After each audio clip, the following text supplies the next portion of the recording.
This is the Deep in the Weeds podcast. I'm Anthony Huckstep. From time to time, we're going to catch up with the people who have shared their story on the show. Last time we caught up with Ben Liebmann.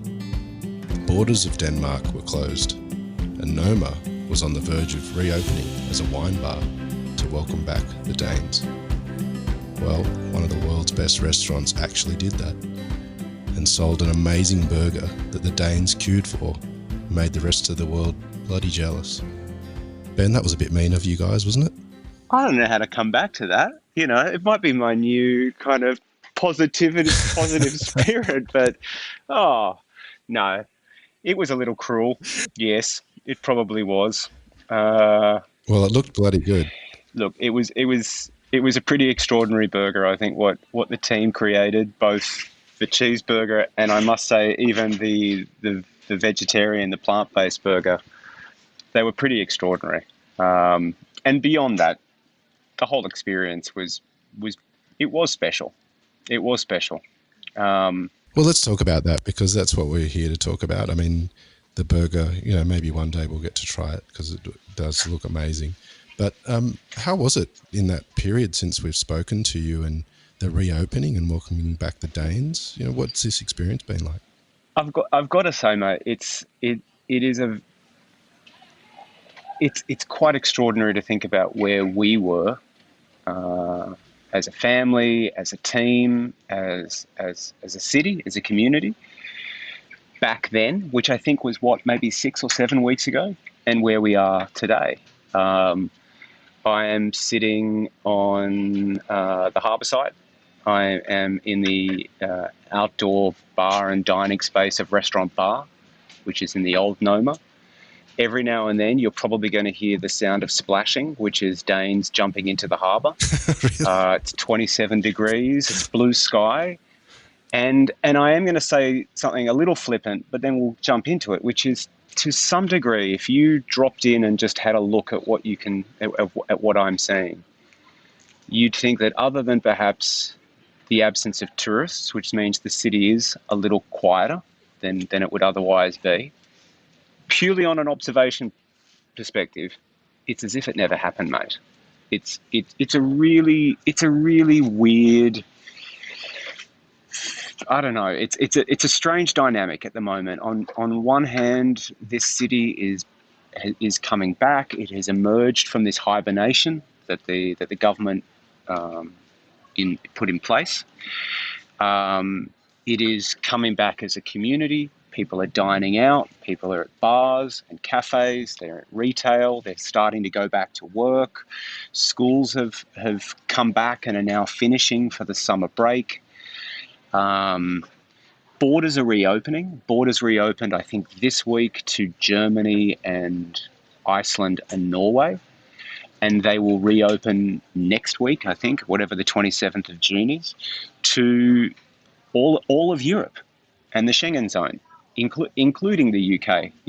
We're even letting them come along for the ride, even though they left. And so I was talking with Anthony Lucas, I was talking with Janine at the crew, kind of comparing the experience here versus what you guys are seeing in Australia, comparing the experience here with what our friends in the US are seeing. Like, on one hand, I keep saying, guys, there's hope on the other side, right? And we are still in the weeds, mate. That's not going to change for a very long time. And I think the sentiment I gave to you last time was we had a fighting chance, and that still exists. We have a fighting chance, but it's going to be a long road for Noma and Bar and Sanchez and our peers and our friends around the industry. That has not changed, but there is hope. There is definitely hope on the other side. And yeah. What's the experience been like with opening Noma and having the locals in and the burgers and the wine bar feel compared to what Noma was before the pandemic? What's it been like? It has been all about community. It has been the ultimate democratic experience with respect to, the burger being the ultimate comfort food. They refer to them as Mr. and Mrs. Denmark, the average man and woman. And, many of whom Noma is a stretch for them in terms of experience or cost or whatever. And to give them a chance to be a part of this, to come to Noma, something that is a part of the foundation of the local culinary community, was really amazing, I must say. I mean, I think it was beyond what we could have ever imagined. You may have seen the footage. I mean, on the opening day, there were thousands in the It queue, was all amazing. socially distant, of course. Police verified and checked to make sure we were doing it the right way. But, there were thousands in the queue, and it didn't slow down. If anything, it went the other way. It just kept building and building and building. And I think it was great for us as a team to experience that. It was all hands on deck. Yours truly, Peter Kreiner, who's our group CEO, often found ourselves on the street directing traffic, asking people to move their bikes. I mean, it really was, everyone was in to help make this thing become a reality. And I think it was great for us. I hope it was great for the community. And I think it did everything we wanted it to do. And while that was happening, the rest of Denmark was re-emerging. As I said, people were starting to go out again. The first day of the burger place was, in addition to being a public holiday, was the first week that Danes were allowed to go back out and dine, and the first time that they were allowed to go back to shops. And what I have seen when I've dined at some of our places and some of the local neighbourhood spots is people are happy to be back out again. They're happy to be dining. They're happy to be with friends and to see other people at the tables next door to them. I don't see them kind of like peering over their shoulders with some level of fear or anxiety of, are you a carrier? Are you going to make me sick? I think people are just happy. And as I say, we've got a long road ahead, but that counts for something right now. That's why we're in this industry in the first place. So, but it's even more important when we're in times like this to see the smiles on those faces, to see them on the faces of our team as they're welcoming guests back for the first time. And and as I say, we're seeing that no matter where we go, people are happy. It is, as I say, it's quieter. Take the burger bar out of the equation for the moment.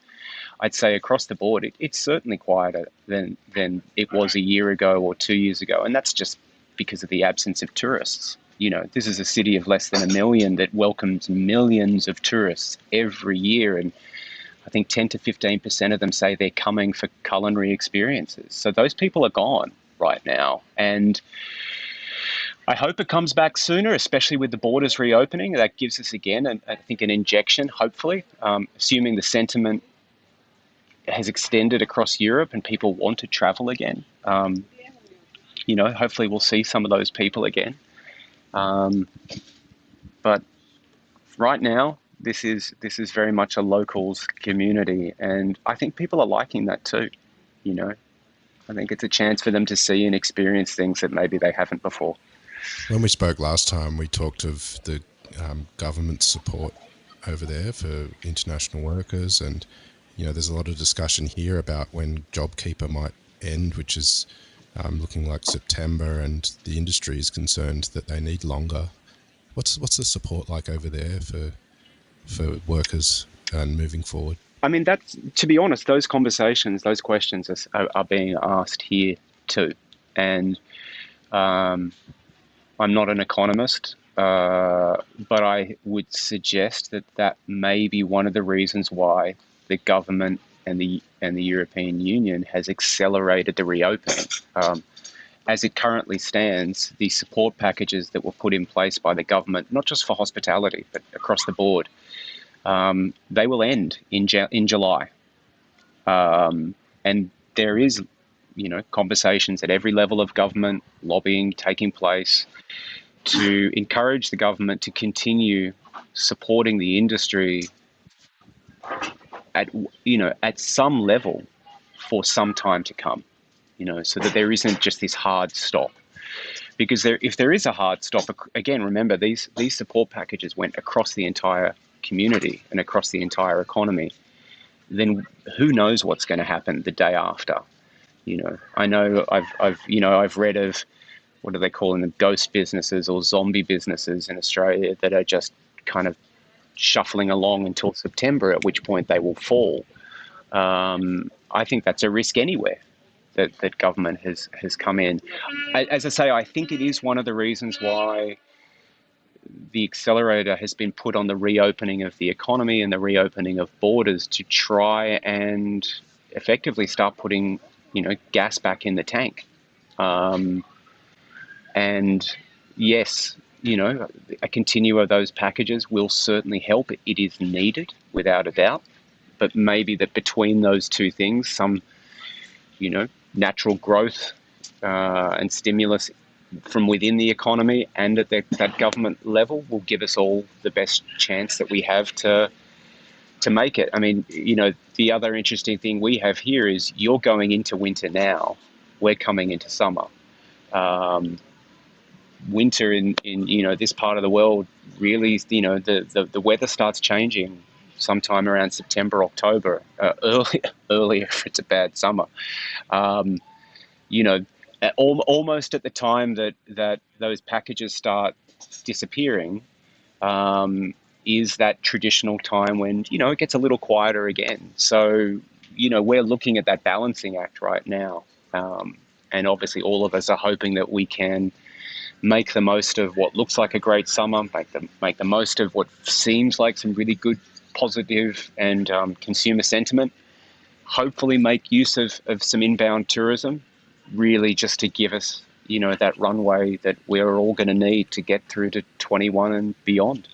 So a little earlier you said that there is a long road ahead, and there is for everyone in the industry.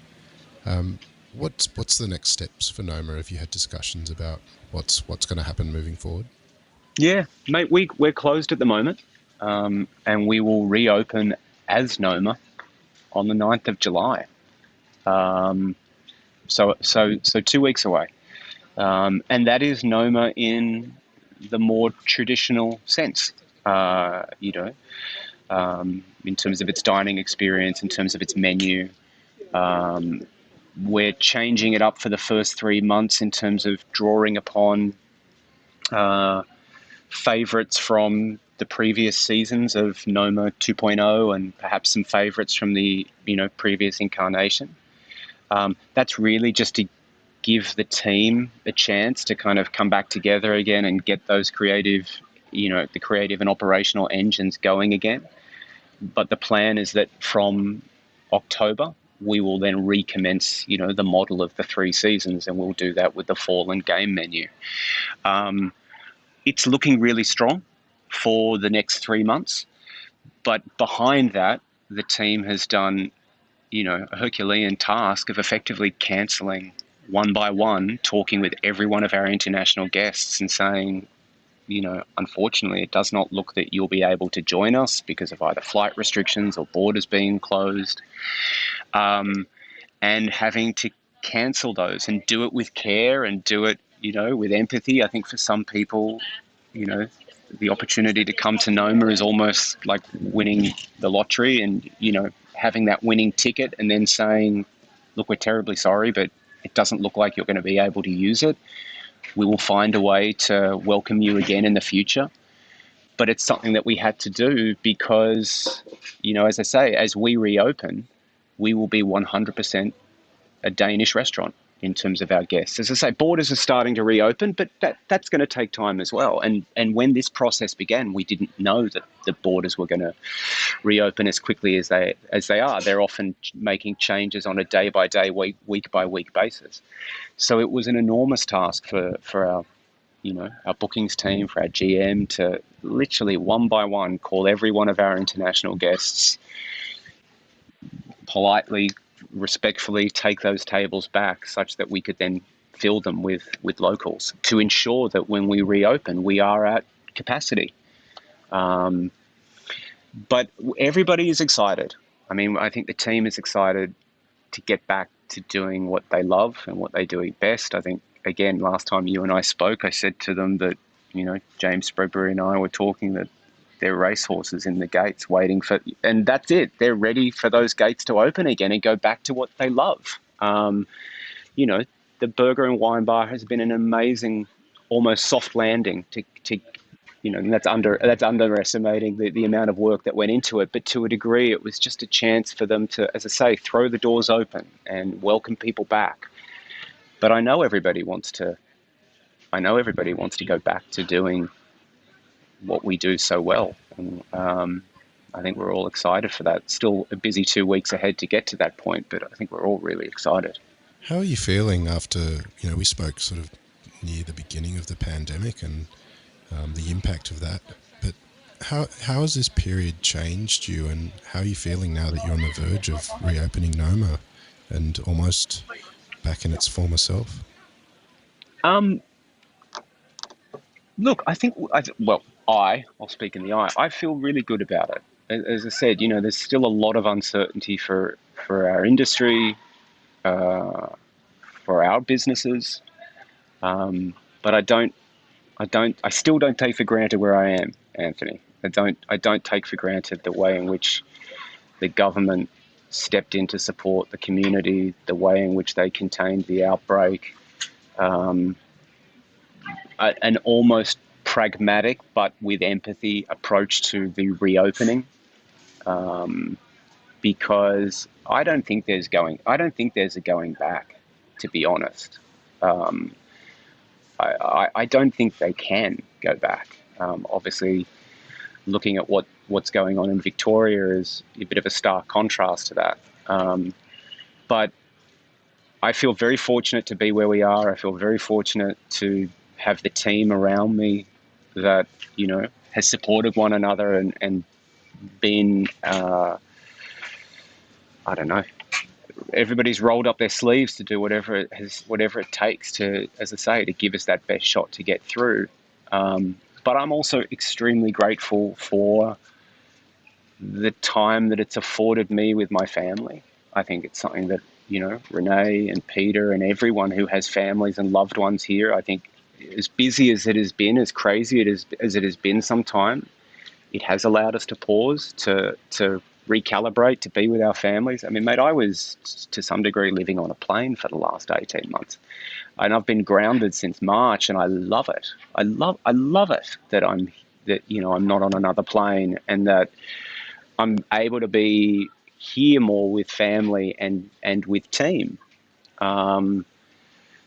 But look, as I said, it's a long road ahead, and I probably feel good about it.